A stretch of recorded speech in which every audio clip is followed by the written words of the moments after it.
درود بینندگان عزیز، منظور است برای شما برنامه درخشان از تلویزیون ولایت سوخت. با شما هستم اهل‌دین شمس‌الدین زاده. چونکه شما آگاه هستید، برنامه درخشان از جانب اداره تلویزیون و رادیو ولایت سوخت در همکاری با کمیته اجرایی حزب خلقی دموکراتی تاجیکستان در ولایت سوخت جهت دستگیری کودکان، نورسان و جوانان صاحب لیاقت البته تهیه و پیشنهاد کرده می شود. و چونکه بینندگان عزیز شما آگاه هستید، الکی با عنوان برنامه درخشان خیلی نفرهای زیاد از تمامی مناطق تاجیکستان زنگ میزنند، آمده اشتراک میکنند و این لایحه مردمی البته منبری بلند برنامه درخشان محض برای کودکان، نورسان و جوانان صاحب لیاقت است. اگر بینندگان عزیز شما، فرزند شما، نبیره شما یا خود شما دارای استعداد و لیاقت فوق‌العاده باشید، پس رقم تلفنی که حالا برای شما نمودار است زنگ زنید یا به صفحه اجتماعی برنامه که هم در فیسبوک و هم در اینستاگرام با اسم برنامه درخشان تلویزیون ولایت سوخت ثبت شده است، یعنی نام نویس شده است، وارد گردید، درخواست خود را گذارید. ما کوشش میکنیم گروه ایجادی شما را با یک سربلندی به برنامه درخشان دعوت کرده باشیم. خب بینندگان عزیز، برنامه امروز را حسن آغاز میبخشیم. با برنامه درخشان امروز شاعری جوان که رهبری انمی محفل نظم نویسی را البته به عهده دارند در ولایت، مهرآور مسچویی که با همین تخلص امروز برای مردم معرفی شدند. قبل از همه شما را از نام گروه ایجادی برنامه درخشان مهرآور خوش آمدید میگویم و امروز من باور دارم که برای دوستداران نظم که بیشتر نظم را از خود میکنند، پسندشان است، یک برنامه جالب خواهد بود. خوش آمدید به برنامه. من بارها پیش شما پکی درود آوردم، شعر و حکایت های نو، بیت و سرود آوردم.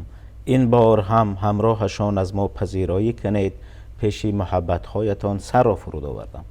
درود میگیم به مسئولین برنامه، درود میگیم به جمعی کارمندان تلویزیون و درود میگیم به تمام بیننده های برنامه های رنگین تلویزیون ولایت سوخت که همیشه خاصتا ما خودمان این برنامه های رنگین تلویزیون ولایت سوخت را به صبرانه انتظار هستیم. تشکر زیاد. من باور دارم که بسیار نفر شما رو میشناسند مهرآور و برای اون نفرانی که نمیشناسند خودتون رو معرفی میکرده. خب سلامت باشید. خب من دلشادزاده فیض‌الله سلیمان هستم، رهبر محفل ادیبانی جوان در نزد ریاست کار با جوانان و ورزشی ولایت سوخت، همزمان رئیسی فیلیال تشکیلات جمعیتی اتحادیه ملی معیوبان در ناحیه کوهستانی مسچا، همزمان اشتراکچی و غالبی دور نهایی آزمون جمهوری فروغ صبحی دانای کتاب است در بخشی ایجاد نظم. خب من میدونم که مهرآور شما برای ایجاد نظم مشغول هستید، پیوسته در همین سمت کار و فعالیت دارید و در این نوبت نیز شما کتاب هم نوشته اید. بله البته. خب من امروز میخواستم اطراف شما، اطراف یعنی استعداد شما که امروز دستاورد رو به برنامه درخشان آوردید البته صحبت میکنیم. انا همین برنامه درخشان رو چگونه میشناسید مهرآور؟ آیا در شبکه‌های اجتماعی، در سامانه ها میبینید، طریق آینه نیلگو میبینید، تلویزیون میبینید؟ اندیشه شما رو فهمیدم میخوام همچون یک ایجادکار. در آغاز یک بیت میگن قدر زر زرگر بداند، قدر جوهر جوهری. یعنی برنامه درخشان واقعا یک برنامه است که در جلب و معرفی جوانان لیاقتمند، جوانانی که واقعا استعداد دارن و امروز میخواهند که در ساحه هایی که مثلا اونها فعالیت میکنن خودشون مثلا فعالانه نشون دهند یا که مثلا دستاوردهای نظر رس به دست بیارن، واقعا در معرفی این گونه مثلا جوان ها برنامه درخشندگان سهم ارزنده دارد، سهم بارز دارد و توانسته است که این گونه شخصیت ها را، این گونه جوان ها را در سطح شایسته معرفی کند. البته ما پیوسته برنامه های شما رو تماشا میکنیم، برنامه که با مثلا یک برادری عزیزی ما، بسیار شخص دانشمند، جوانی ارادش قوی، خب غالبی آزمون جمهوری فروغ صبحی دانای کتاب است، جواهر اشرف رو به پرگی تماشا کردم و واقعا هست برنامه شما یک برنامه هست که در برابر اون که مثلا یک نفر استعداد معرفی میکند با میتواند به اون نفر با یک روحیه تازه بخشه. бале бинандагони азиз воқеан имрӯз дар телевизиони вилояти суғ чандин барномаҳои фарҳангиву фароғатӣ аст ки шумо метавонед тамошо кунед. Байни онҳо ана ҳамин маҳз барномаи дурахшон аст ки аз ҷониби роҳбарияти телевизиони вилояти суғ дар ҳамкорӣ бо роҳбарияти кумитаи иҷроии ҳизби халқии демократии тоҷикистон дар вилояти суғ роҳандозӣ шуда ташкил карда шуд ки минбаре бошад, як суфрае бошад барои муаррифии истеъдодҳо аз миёни ҳам кӯдакон ва ҳам наврасон ва ҳам ҷавонон ки имрӯз дар тоҷикистон хеле кӯдакон, наврасон ва ҷавонони соҳиблайоқат дар ҳама самтҳо дорем ва инро озмунҳои ҷумҳуриявӣ исбот карда истоданд ки чандин нафар аллакай соҳиби ҷоизаҳои аввал, дуюм ва сеюм мешаванд ва шумо низ имрӯз ҷоизадори ҳамин озмунҳои ватанӣ ҳастед ва ман ақидаи шуморо пурсидан мехоҳам ки ана ҳамин озмунҳое ки имрӯз дар тоҷикистон амал мекунад гирди суфрааш донишваронро албатта ҷамъ мекунад ки пайваста дар ин озмун ҳам кӯдакон ва ҳам наврасон, ҳам ҷавонон ва ҳам калонсолон албатта иштирок мекунанд, муаррифӣ мекунанд. То чӣ андоза самара дод? як чизи бисёр муҳим аст, як чизи бисёр муҳим аст ки мо бояд бо як эҳсоси баланд ин чизро дарк кунем. шумо барои худатон китоб мехонед, хоб шумо ҷаҳони маънавии худатонро васеъ мекунед, шумо доираи андешаву доираи тафаккури худатонро васеъ мекунед, шумо китоб меомӯзед, шумо барои худатон дониш меомӯзед, шумо барои худатон омӯзиш мекунед, хоб шумо ояндаи худатонро равшан мекунед. шумо масалан китоб ки масалан чароғи маърифат аст, китоб масалан як аз нигоҳи ман як масалан офтобест ки ҳамеша масалан роҳи шуморо мунаввар мегардонад. шумо ин чизҳоро барои худатон меомӯзед ва дар ивазаш пул мегиред. шумо барои худатон мекунед ва барои худатон воқеан ҷиддӣ масалан барои худатон омӯзиш мекунед ва дар ивазаш барои шумо маблағ метиҳанд, шуморо қадрдонӣ мекунанд. фикр мекунам дар ситоиши масалан ин озмуни бонуфуз аз ин дида сухани барҷастатар дар нигоҳи ман нест. бале беровар чаро имрӯз шумо шоириро интихоб кардед? сабаб чи аст? хуб фикр мекунам ки аслан як инсон наметавонад шоириро интихоб кунад. хоб шоири ин истеъдод инсон интихоб мекунад. фикр мекунам албатта ман дар наврасӣ дар замони кӯдакӣ масалан ман орзу доштам ки мисли бародарам шеър гӯям, бародарам масалан аз ман бароди он вақт шеър мегӯ, лекин ман он вақтҳо ҳатто намедонистам ки воқеан ман масалан вақте ки ман калон мешавам ё масалан ба синни балоғат мерасам, ман ин ҷодаро масалан ба дурустӣ масалан ба ҳақиқӣ қабул метавонам масалан дар ин ҷода масалан қадам занам ё наметавонам. хулоса омад масалан замонеш ки соли масалан вақте ки ман ба донишгоҳ омадам ва ман масалан аллакай вақте ки дар курси якум куҷоро хатм карде? ман донишгоҳи давлатии хуҷанд факултети иқтисодӣ, ихтисоси ба ҳисобгирӣ, муҳосибӣ, таҳлил ва аудит. хоб имрӯз лекин кору пайкоратон дар дигар ҷо аст. дар ин ихтисосе ки доред кору фаъолият намебаред? аслан бисёриҳо аз ман суол мекунанд ки барои чӣ ту истеъдоди шоирӣ дорӣ ва масалан дар самти иқтисодиёт таҳсил мекунӣ. ман ба онҳо бо як шеъри худ ҷавоб метиҳам ки гарчи даъвои ту ин аст ки хосанд, дуруст, шоирон шод ба як арзи сипосанд, дуруст, този ту суд барам ёр муҳосиб гаштам, шоирон нафъу зиёнро нашиносанд, дуруст.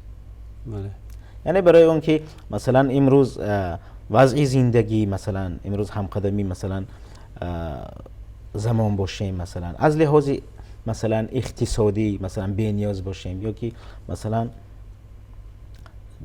ин ҳам метавонад ҳам дар самти масалан як нафъи мо масалан дар самти молия дар самти иқтисоди кишвар расад. ба ҳамин мазмун фикр мекунам ки шоирӣ ин як ҳунар аст, як истеъдод аст ва дар баробари ин ҳунару истеъдод барои ман як ихтисос ҳам зарур буд. бале бошад. дар кадом айём ё лаҳза дар кадом анамон лаҳзаҳои зиндагӣ шумо аллакай дарк кардед ки шуд тамом ана ҳамин шоирӣ ин истеъдоди ман аст, ман бояд бо ана ҳамин роҳ то ба охири зиндагӣ биравам? кадом лаҳза нуқтаи худро гузошт ин истеъдод? медонед хай ҷавонӣ инсон ҳар гуна орзуҳо дорад وقتی که من دانشجو شدم و من از روی هوس و از روی خواهش ها و از روی این چیزها مثلا کتابی شبیه شرق را نشر کردم، اولین مجموعه شعرهای خودم را. و البته من امروزها از نگاه خودم میبینم اون شعرهایی که من اون وقت ایجاد کردم اونها فقط شعرگونه هستند، فقط یک نظم هستند، اما نگاه و مثلا توجه و احترام و مثلا محبت استادان، خاصتا استادانی که مثلا در محفل ادبی زرافشان هستند، اونها نگاهی گرم اونها بود که من تصمیم جدی گرفتم که من باید این راه ادامه دهم و اگر من نمیتوانم این راه ادامه دهم، در پشت من نفرانی هستند، استادانی هستند که همیشه در این راه مثلا من دستگیری میکنند و راهنمایی میکنند و همین طور هم شد. محفل ادبی زرافشان که تا این مدت مثلا با راهبری استاد عزیزی ما استاد ملک نعمت نعمتزاد محفل راه اندازی گشته است و فعالیت میکنه، توانسته است که در برابر من چند جوان دیگر را مثلا در راه تربیه شعر، در راه تربیه مثلا این سمت موفق گرداند. بله. خب مثلا هستن حافظانی که به یگان حافظ پیروی میکنن. خب در سمت انمی نظم چون استعداد است شاعری، شاعران هم به همدیگر پیروی میکنن یگان، چگونه از نگاه شما؟ من نمیدونم، شاید مثلا حافظ پیروی میکند، خب شهرت پیدا میکند، مثلا بله. محبوبیت پیدا میکند، خب و مثلا نگاه شما چگونه از این چیز مثلا برای خودش یک منفعت مالی میبرد، اما شاعری واقعی که واقعا میخواهد که مثلا شعر او ماندگار باشد، او شعر بنویسد که مثلا شعر او از حیات او باشد، خب معرفگری او انسان باشد، او باید فقط کاری کند که پیروی خودش باشه، پیروی خودش بله. باشد.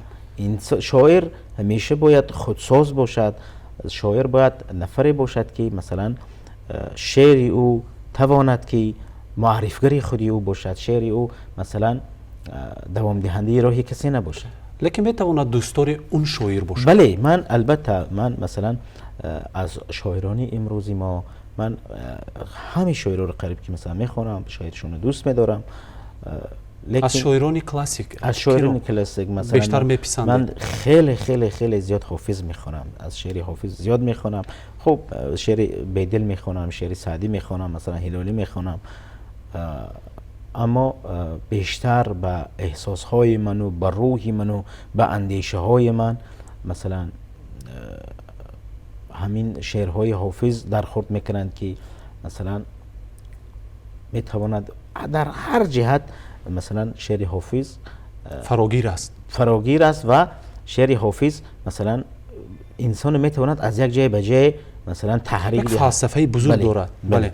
خب میتونم یک پارچه از همون مثلا چون گفتید به حافظی شیرازی که میل و رغبت زیاد دارید، بهترین بیتی که برای شما پسند است چون گفتید از خود میکنید، چرا این را پیشنهاد کنید؟ میگد ای برهندان مکنه زاهدی پاکیزه سرشت، ای برهندان مکنه زاهدی پاکیزه سرشت که گناهی دیگران بر تو نخواهند نوشت. بله. من اگر نیکم و گر بد تو برو خود را باش، هر کسی آن درود عاقبت کار که کیشت. یعنی فلسفه این شعر از نگاه من این است که انسان همیشه باید در فکری پیشرفت، در فکری مثلا رشد شخصیت باشد و همیشه یعنی خودشناس باشد انسان، خودشناس. وقتی که شما خودشناس میشید شما همه کسی میتونه به وحدت دعوت کنید. مثلا جای مثلا شعر میگه که خودشناسی که به وحدت نبرد خودخواهی است، خودشناسی که به وحدت نبرد خودخواهی است. میلیون من همه در نسبت یک ما هیچ است. وقتی که برای ما شویم، ما باید اول خودشناس باشیم، خودمون رو شناسیم، همچون یک انسان شناسیم، خودمون یک نفر شناسیم که مثلا ما در این جامعه که زندگی میکنیم ما نفری هستیم که من نمیدونم که چی ضرورت داشت ما را آفریدن، اما این رو میدانم که یک ضرورت بود که ما رو آفریدن بله. و من با این باور به این امید همیشه زندگی میکنم و کوشش میکنم که حد خودم رو شناسم. این خودشناسی من به معنای امروز مثلا منمنی ها نیست، البته بله. به همین خاطر فکر میکنم که انسان باید خودش سازد، خودش شناسد و همیشه در پی رشد و در پی اصلاح و در پی مثلا خلاصه در پی خودش باشه. مهرآور، اولین چون گفتید در آغاز شعرهای سبک می نوشتم چون خردسال بودم. اولین شعری که نوشتید درباره چی بود؟ مضمونا آیا در یادتون هست؟ خب من میدونید خیلی شعر خیلی همین نمیدونم خاطرم شاید مثلا فراموش کرده باشه. خاطرم مثلا اگر نقصان دارد نمیدونم، لیکن من اولین شعری که اولین چیزی که مثلا به عنوان شعر مثلا برای خودم در امثالهای آغازی مثلا ایجادکاری اگر گفته باشم در خاطر ندارم، لیکن من میدونم که من از کدام شعرم این طرف من احساس کردم که من باید جدی‌تر شعر گویم، من باید مثلا شعری صمیمانه تر گویم و باید من در راهی مثلا شعر گفتن من باید مثلا جدی‌تر مشغول شوم. این همین شعری است که من گفتم آینه روشن می شود وقتی نمایان می شوی، آینه روشن می شود وقتی نمایان می شوی، در شام‌های خاطرم عکس درخشان می شوی. و البته این کتابی که من در اینجا با همراه خود آوردم، این کتاب هم نامش برگرفته از همین شعر است که من آینه روشن می شود. بله. خب چند صحیفه است؟ کتاب نمیدونم تقریبا 120 چند صحیفه است. از جانب کدام مطبع نشر شده است؟ مطبع نوشیر. مطبع نوشیر. سال 2024. 24 چاپ شده. چند عدد؟ این در حجم 400 عدد. 400 عدد. چی کار کردید؟ به فروش برآوردید یا که تقدیم کردید برای دوستان پیوندان؟ من چگونه که در آغاز برنامه گفتم، من راهبر محفلی ادیبان جوانی نزد ریاست کار با جوانان و ورزشی ولایت سوخت هستم و این کتاب سرپرستش ریاست کار با جوانان و ورزشی ولایت سوخت است.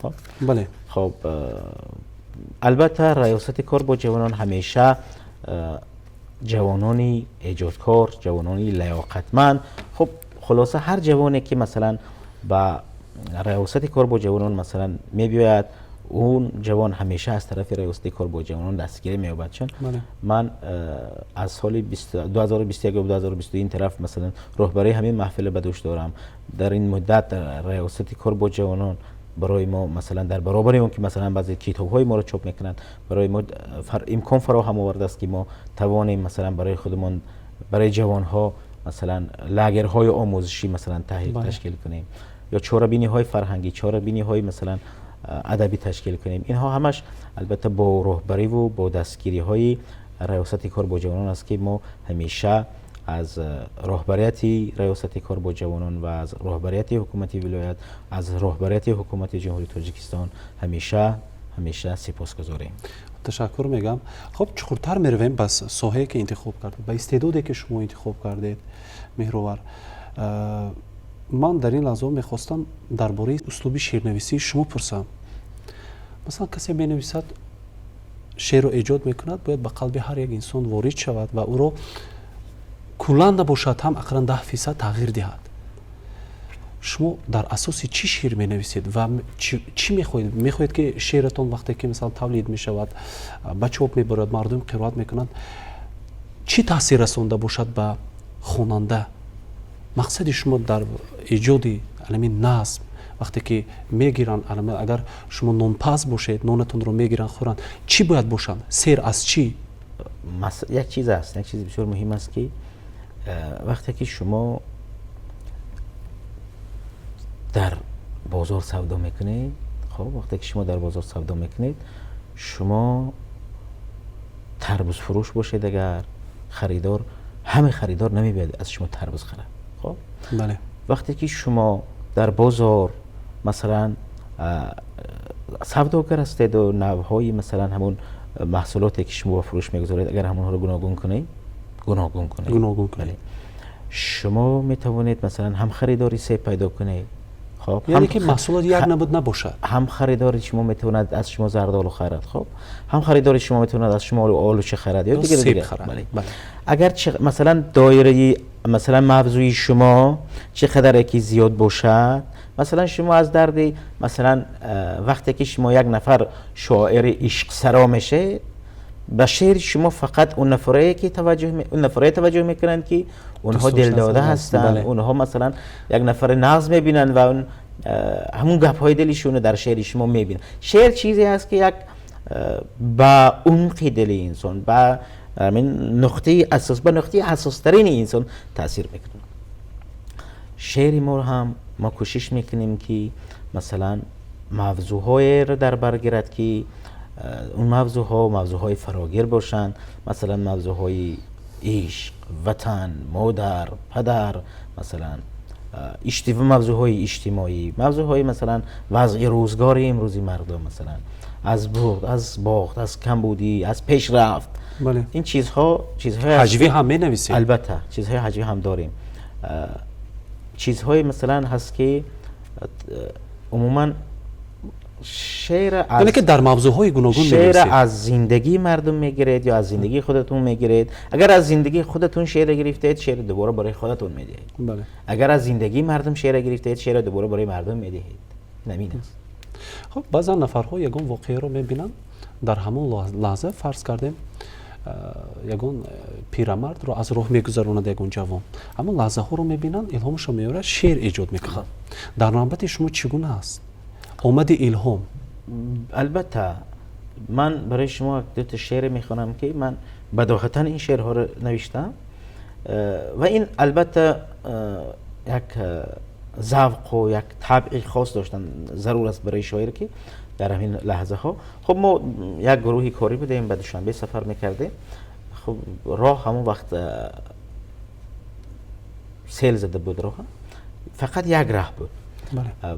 از طرف ما هم مثلا راننده نقلیاتی ما از روی کبر و غرور خودش مثلا حرکت کرد و از اون طرف هم یک شوفر که مثلا عیناً مثل شوفری ما با یک کبر و با یک غرور و با یک مثلا خودخواهی خودش مثلا ماشینش راننده به نزد ما اومد و هر دوشون بودن قریب که سر و زیر میشدن، به هم برخورد میکردن و اینجا البته در برابر مثلا خود شوفرها، خود نقلیاتی اونها مثلا شوفرها هم مجروح میشدن یا که مثلا ضرر میدیدن و در همین حالت من همون حالت یک حالتی دهشتبار بود، یک حالتی بود که مثلا انسان رو افتاده میکرد. پریستیرا بود. خب پریستیرا بود. لیکن من همین حالت مثلا یک شعری عاشقانه کردم. بداهتا همونجا ایجاد کردم. بله همونجا من شعر نوشتم که از ما چو یک برای خودخواهی زد، باید که بره نشان آگاهی زد. بله. از بس که برای رفته یک راه است، یک روز به من سر به سر خواهی زد. بله. با 4 مصرع هم سخنتون رو گفتید. یک چهاربینی ما رو دعوت کردن شهر گلستان. در چهاربینی در شهر گلستان، در اون چهاربینی روزی وحدت ملی بود و فقط زنها رو دعوت کردن، 120-130 نفر زنها، همگی 2 نفر 3 نفر مثلا ما مردها بودیم و من در همون وقتی که من در روبروی مردم می نشستم، من همچین مهمان دعوت کردم. بعد بداهتا گفتم که من باید چیزی در آغاز سخنم بگویم که مردم من خوش قبول کنند. و در همونجا بداهتا نوشتم شعر. وقتی که منبر بر آمدم، من مثلا خودم معرفی کردم، آقا سلام نامه، مثلا خودم سلام دادم به خود هیئتی مثلا همون مهمونی که اونجا بودن. بعد به حاضرین سلام خودم مثلا ابراز کردم. بعد شعر خواندم، نوشتم که بیکوشا از دلت آید سخنها، و چشم یک نفر بینگر تو تنها. بخوان مهراور آسه شعر وحدت، خودت را گم نکن در بین زنها. بله. خب مهراور، چون درباره شعر و شاعری سخن کرده ایستادیم و صحبت ما پیش از همه گرم و صمیمی است، من در این لحظه ها میخواستم، من میدونم که برای هر یک شاعر شعرش به مثل فرزندش عزیز است، برای اون که برای یک شعر بعضا شاید 1 ساعت لازم شود 2 ساعت، لیکن بعضی شعرها هستند که یعنی که اون رو تغییر میدهید رفته رفته، روزها میگذرند، ماهها میگذرند، اون رو تغییر میدهید، یعنی که تولیدش شاید باشد که ماهها گذرد.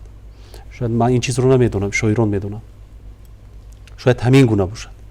شعری که بیشتر برای خودتون پسند است یا که بیشتر نزدیک است و برای بینندگان اثبات کنیم که واقعا امروز شعرهای شما گرد زبان مردم هستند و در کدام شکل نوشته می شوند؟ خب من یک شعر دارم که این شعر البته برای خودم گفتم و این شعر من خیلی دوست می‌دارم.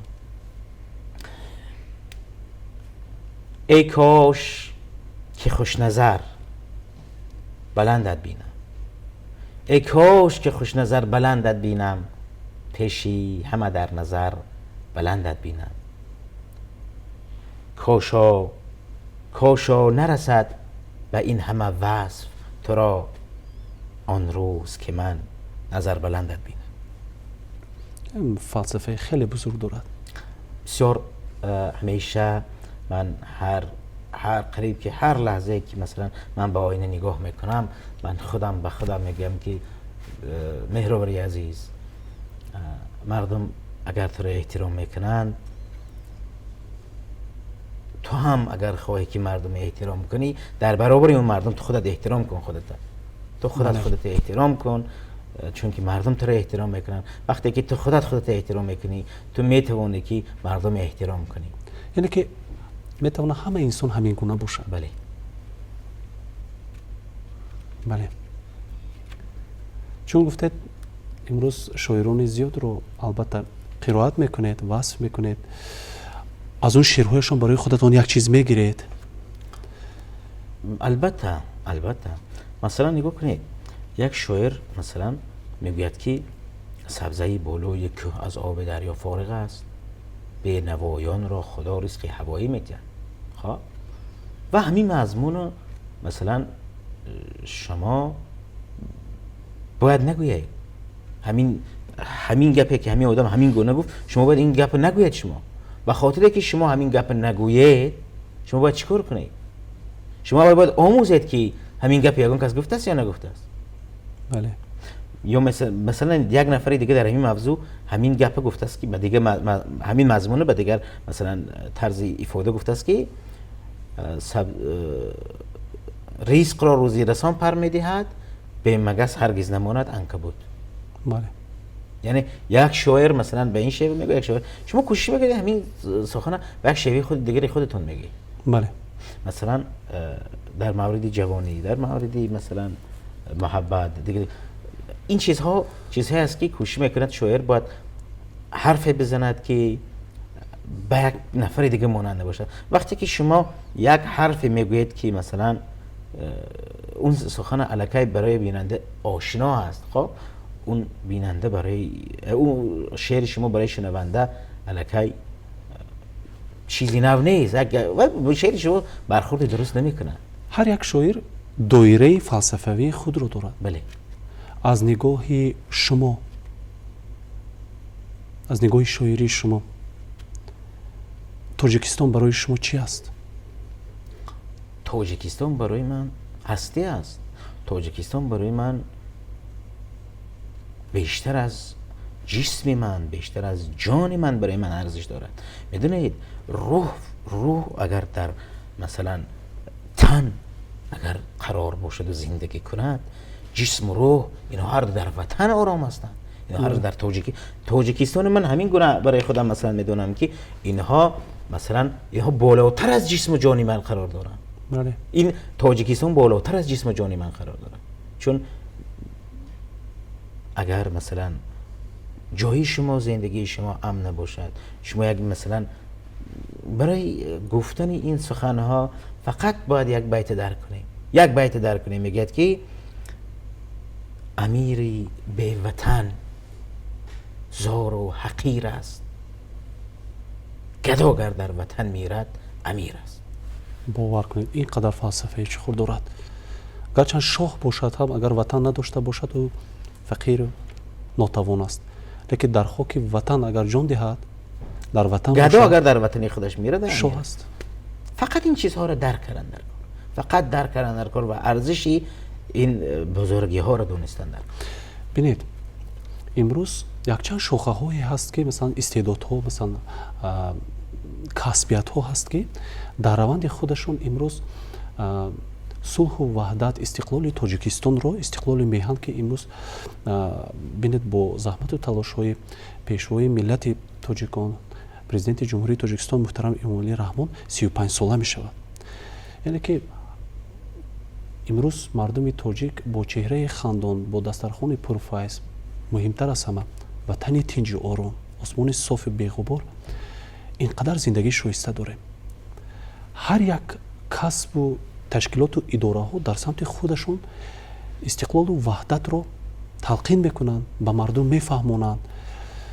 дар навбати шеъру шоирӣ, назму наср шумо ҳамчун як шоири ҷавон чигуна дар назди виҷдонатон, қалбатон, хунатон, ҷонатон, вуҷудатон вазифагузорӣ мекунед ки хоҳ аз кӯдак оғоз то як инсони бузург дар дилаш ана ҳамин ҷавҳаре ки ватандӯстиро, ана ҳамон шӯълаҳои истиқлолият, ваҳдат, якпорчагиро чигуна бедор кунед?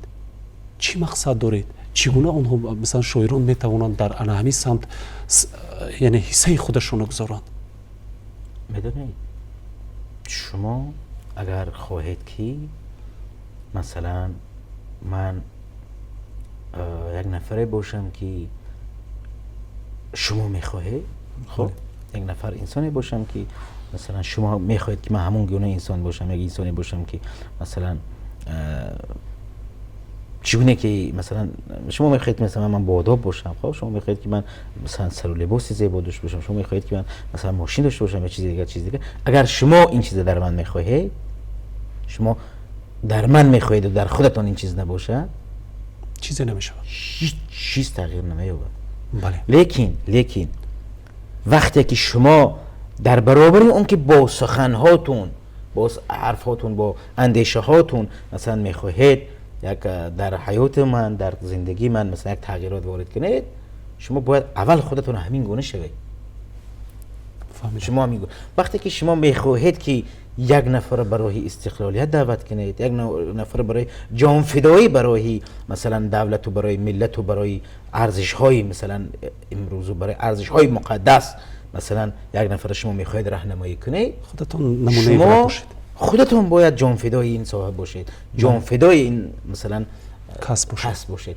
من وقتی که میدونید من در بسیار در موردی مثلا استقلال، در موردی وحدت، در موردی مثلا دیگر ارزش های ملی که البته ارزش های بسیار مقدس هم برای ما، من شعر نوشتم. خب لیکن تا زمانی که من به کارهای جمعیتی مثلا شامل نشدم و در کارهای جمعیتی فعالیت نکردم و مثلا خودم همچین یک نفری مثلا نشناختم که من میتوانم برای مثلا جمعیت نفرسان باشم، من نتوانستم شعر دل بگویم. خب شعرهایی که من پیش از این میگفتم اونها شعرهای قالب بودن، شعرهایی بودن که از تجربه نبودن. آشکارا میگوید؟ بله، اونها تجربه نبودن، شعرهایی بودن که من میگفتم چون من برای خودم همین چیز ضرور میدونستم که برای خودم این چیز ضرور میدونستم که من یک شهروند تاجیکستانم، من این چیز باید بگم. بله. گفتن این چیز باید گویم. خب لیکن وقتی که من در این کارها شامل شدم، خب بعد من نوشتم که حقوق مرد را با زن برابر گفت استقلال. خب حقوق مرد را با زن برابر گفت استقلال، سعادت ها شما را با رهبر گفت استقلال. سلیمان نیستم دانم زبان مرغکان، اما قفس بشکست از شادی کبوتر گفت استقلال. بله. خیالم بند کردم تا نویسم شعر خوشبختی، و تعظیم قلم در گوش دفتر گفت استقلال. پس از پنهان نشستنها ز وهمی جنگ در خانه صدا زد، چون کشیدم دستش در گفت استقلال. به استقلال این کشور فقط یک فرد باور داشت، دیگر امروز هر یک فرد کشور گفت استقلال. من این چیزها رو اول من تجربه کردم و من به قدر این چیزها اول من خودم رسیدم. من خودم درک کردم که استقلال یعنی چی، آزادی یعنی چی، وحدت یعنی چی.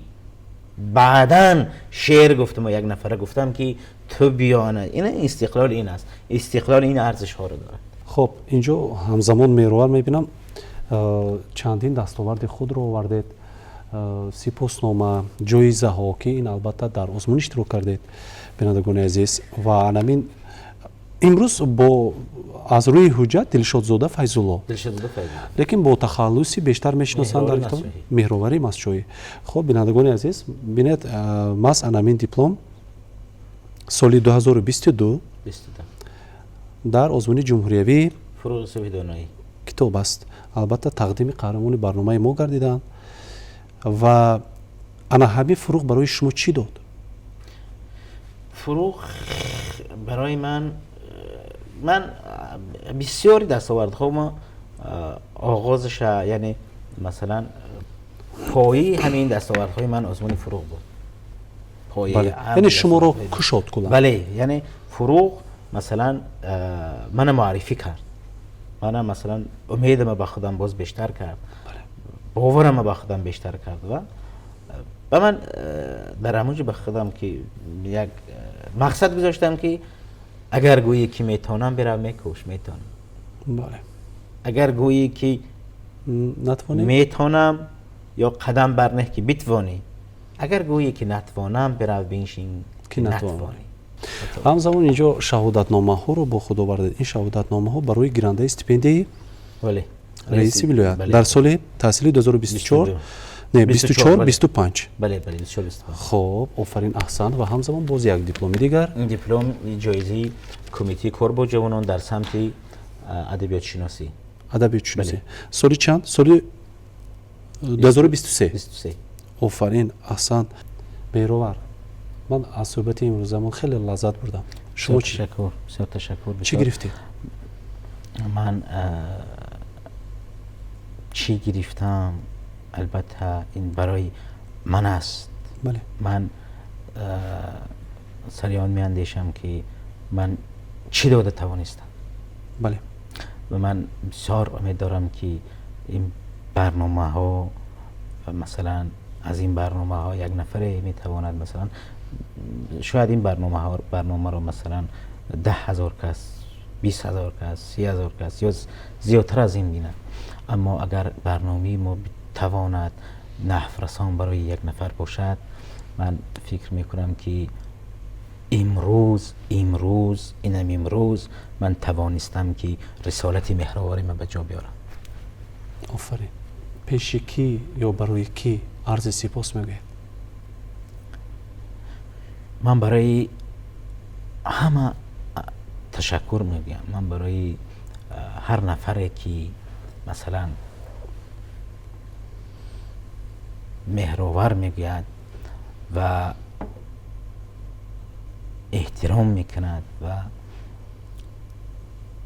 ما رو مثلا مهرآور کرده است. اصلا ما رو خلق مهرآور کرده است. ما رو هر یک نفره که مثلا از